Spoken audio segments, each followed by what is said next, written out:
Hi everybody. I wanted to show what I use for a camera arm on my tree stand. If you're not interested in anything like that, just skip forward on this video.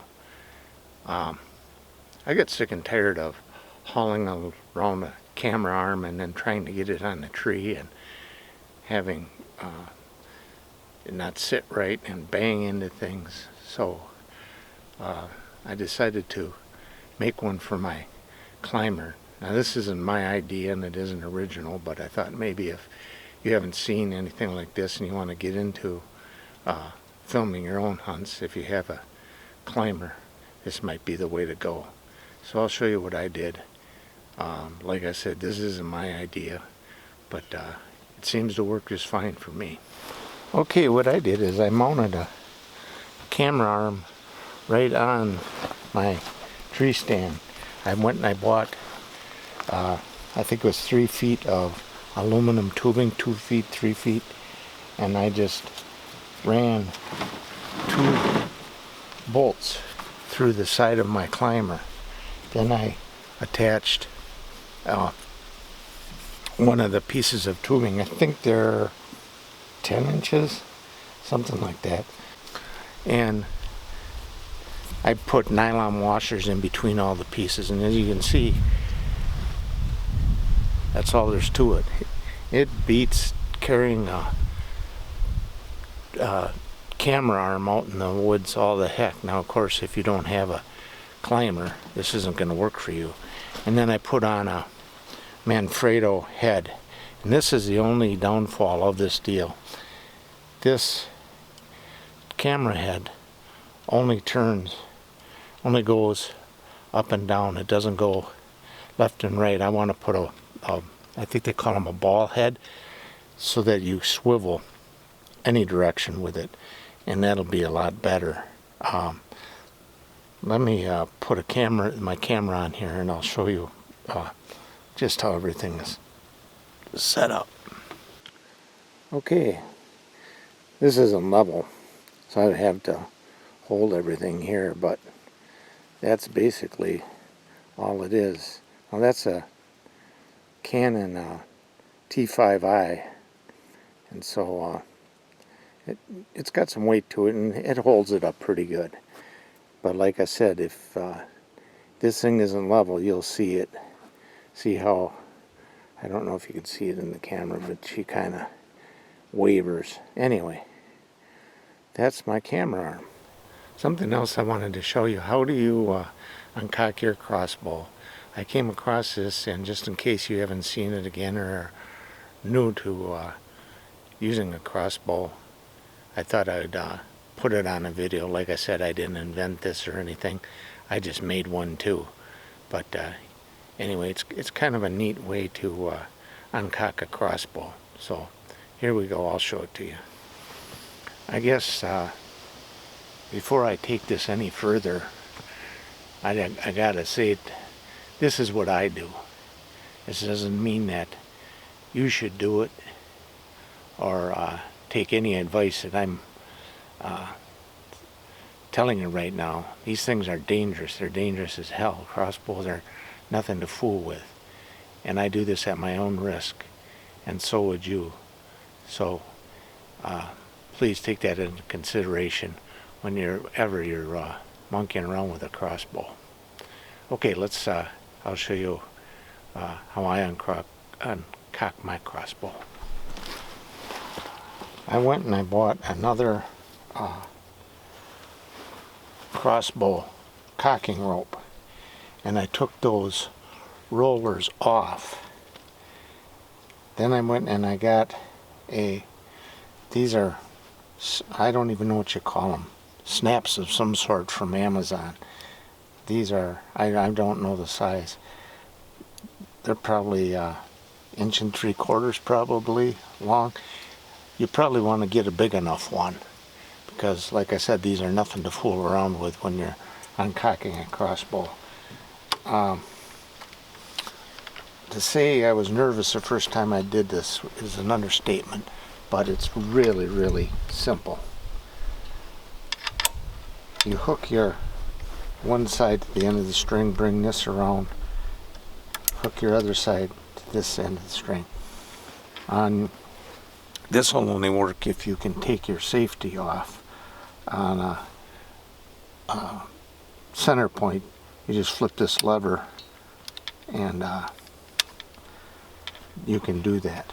Now the first time I did this, I really pulled on this rope, and you just got to have it firm, because what happened was this snap got underneath this lever here. I don't know if you could see that very well, but it jammed up, and when I pulled the trigger, nothing happened. It was holding the string back.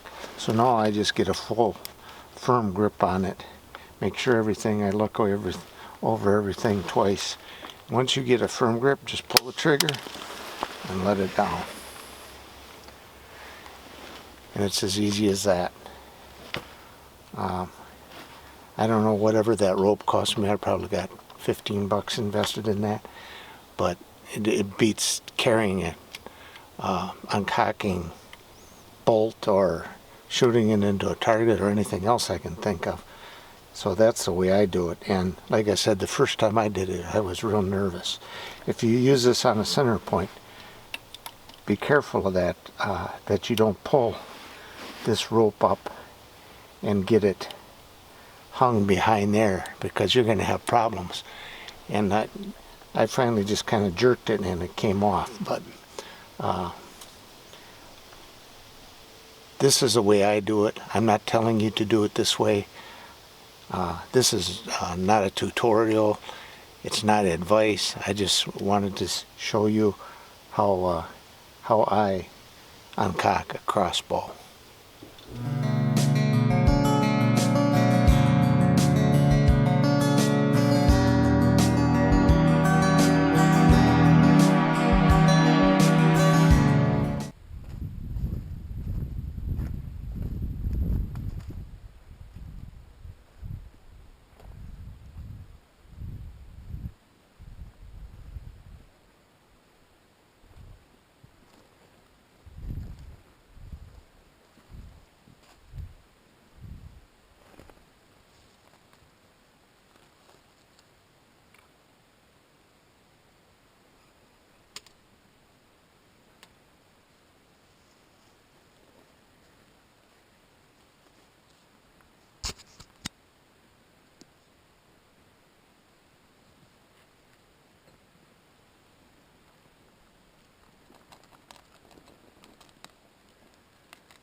Everybody, I wanted to turn the camera on earlier, but it's been raining. If it isn't snow, it's rain every day. I've been out hunting, but I haven't seen much. And I thought I heard something, but since it was raining, I had my hood up. And I lifted my hood. Well, off to my left is probably one of the biggest bucks that I've ever had in my tree stand.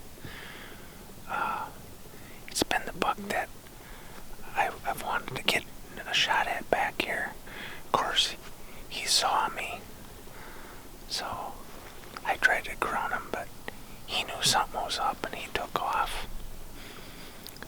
I've been back here the other day.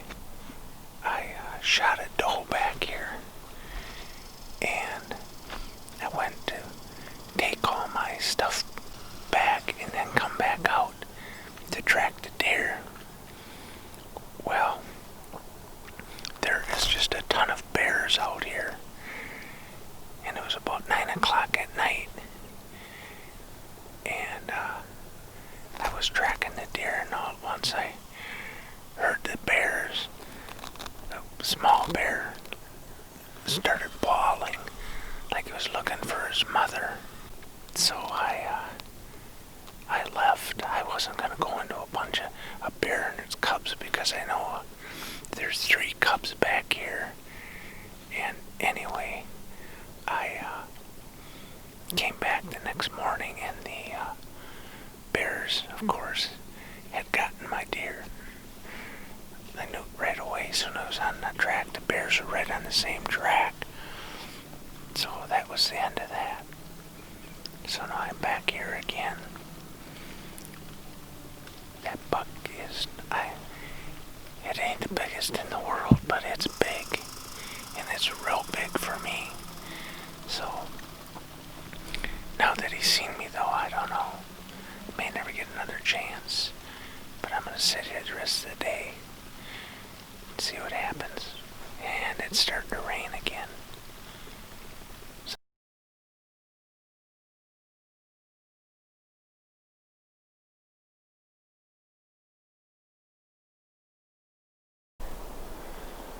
Back at it again this morning.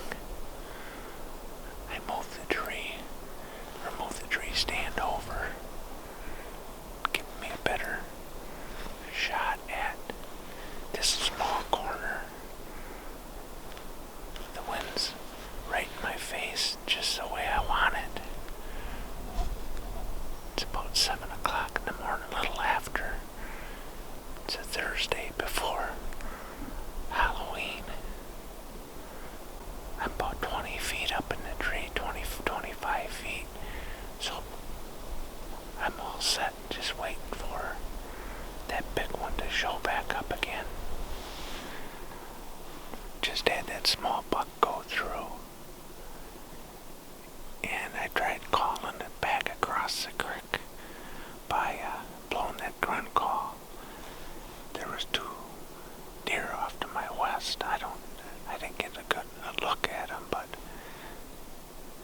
they picked me out and just blew and took off that direction. So, not good.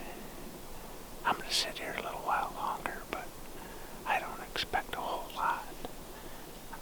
I'm going to have to figure out a different game plan here, I think. I'm going to bring the decoy back and not use that grunt call.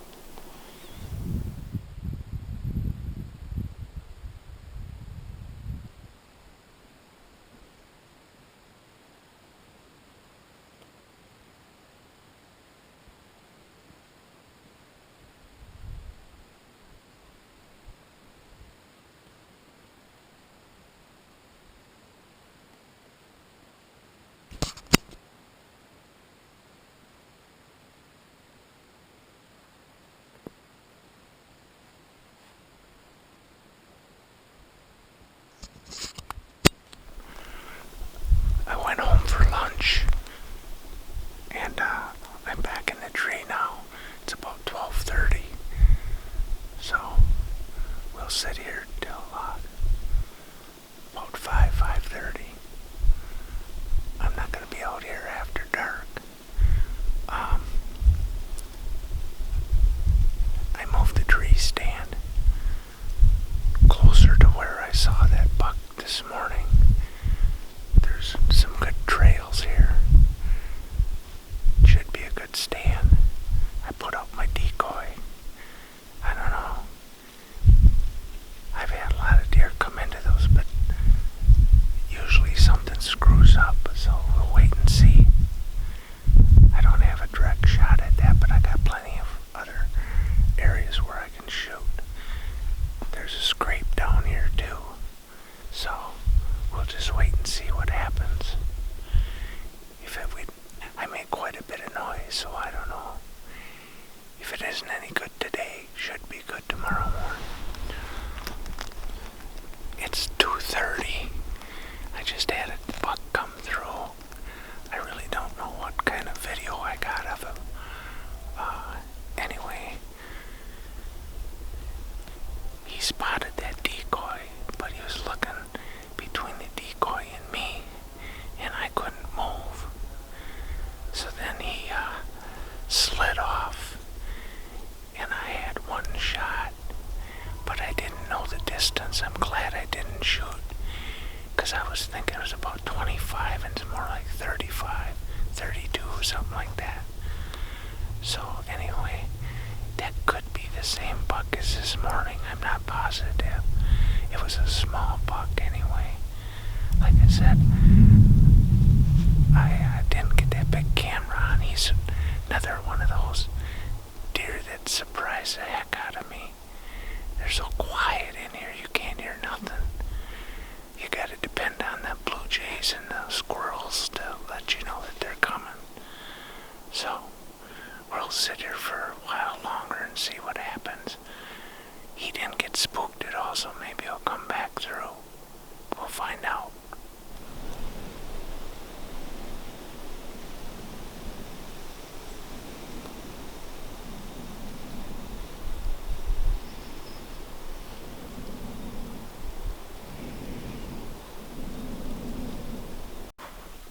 It's Friday morning, October 30th.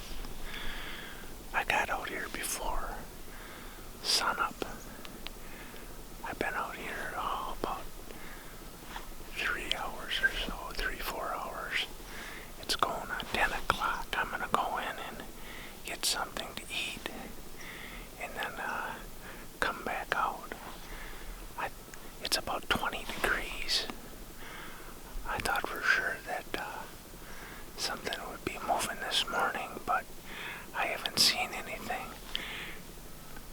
The wind is calm, but there's a lot of noise going on.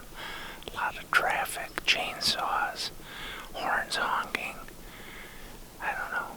But anyway, I'm going to go down and get out of this tree, and I'll come back out this afternoon. I made it back for the afternoon sit for Friday, October 30th. It's about 1 o'clock. I went to pull up my crossbow, and the tie came undone. So I had to take my a snap that I had along and went fishing for it. About 10 minutes of that, and I caught it because I'm 25 feet up in the tree, and I really didn't want to go back down. I didn't see anything this morning, which was kind of disappointing. So we'll see how this afternoon goes. I hope it stays quiet, because there sure was a lot of racket this morning. But I'm expecting chainsaws and trailers and I don't know what else. It seems like on the weekends that's what always happens. So it's a nice day to be sitting out here. Sun is shining. I'm overdressed. I'm too hot, but when the sun goes down, I plan on staying until just about dark today, because I won't hunt on Saturday or Sunday. It's too crazy out here. So let's keep our fingers crossed and see what happens.